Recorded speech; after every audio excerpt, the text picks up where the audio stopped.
अरे तुम्हें मालूम ना था आइए देखा ना होता नहीं होता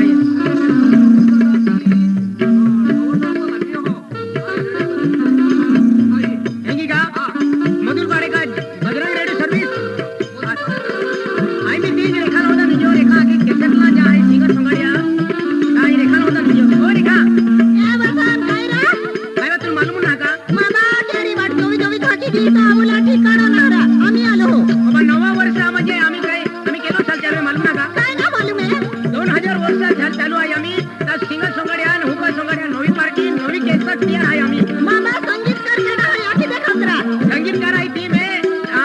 हेजवा वालो भीम सिंग दादा आहे तबला वालो आणि धमरा वालो अशोक पेटी मास्टर आहे मामा खूप भारी संगीतकार आहे आणि तमन भी केसर जो देतिया ती केसर आहे उन्हा लियो तनी ती मांडोरांती बहुत बी उन्हा ती रे होता भारी संगीतकार देतनो आहे खेरंगरा चला ती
राजा